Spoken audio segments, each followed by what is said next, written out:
Hey guys and gals, doctors, this is Ed Sharp, your resident consultant for the $1 Million Practice Club here. And that is sponsored by the New Customer Factory. Those are awesome guys. Give them a shout out for me being here and them helping you like they do. But today I wanted to talk to you a little bit more about planning. We've hit the new year, and hopefully you've started this planning. If not, you are behind. If you want to have a really good 2019, then you need to start looking at different areas of their practice and what's holding you back, because one small area could be costing you literally tens of thousands of dollars a month, and that's pretty expensive. So anyway, one of the areas that I like to look at, and I mentioned a few things, is which is critically important, is your patient retention. Now, there's a statistic called PVA, which is your patient visit average. That is how many times a patient is coming into your office. You can use that number to determine your retention factor, how well your report of findings is going. That monitors your report of findings very well. Now, there's two things to look at when you're looking at your patient visit average. But you can look at your practice and you can go, okay, you have an issue with your report of findings if two things are not occurring. One is the patients are not sticking with your treatment plans. They come in and you want to get them through pain relief correction into wellness, and after pain relief, they're gone. You have a report of findings issue. All right, now the other thing is, are you getting prepaids, like prepay the whole thing up front, even though they've not even had a chiropractic adjustment before or any of your treatment on that, but you're getting prepaids. Now, those are the two easy monitors on this.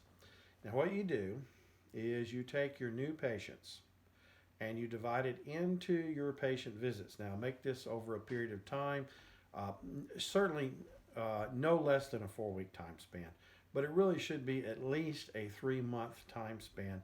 And then you can check it on 6 months and then the whole year, last year to date. Because if in a normal chiropractic office that PVA is less than 30, you have issues. Right? There's stuff to be worked on. Probably the average I'm seeing is probably around 15 in most offices before their report of findings is more perfected. I've seen them as low as 2, 3, 5. And that's like, the amount of effort to get new patients in is killing you, and you're just throwing them out the door as fast as you can get them in. You will never achieve your goals with that. You will never be financially strong at all.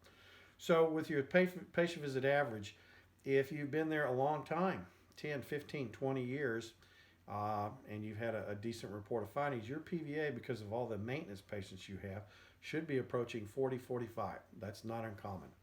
I remember once I had a doctor that had a PVA of 96. Now, that was ridiculously high, but what he was doing is, you come in on Monday, you pay for Monday, you can come as many times as you want the rest of the week for free, and he was wondering why he couldn't afford to send his kids to college. Well, we fixed that issue, and he could afford to send his kids to college. So your PVA is very important to look at here on your planning for the new year, because you go, okay, your PVA is strong, then you go, good, you need more new ones.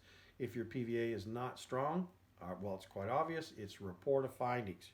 You got to fix your report of findings. Now, when I say report of findings too, with your retention, that includes your re-exam and how you are utilizing that to maintain your patients.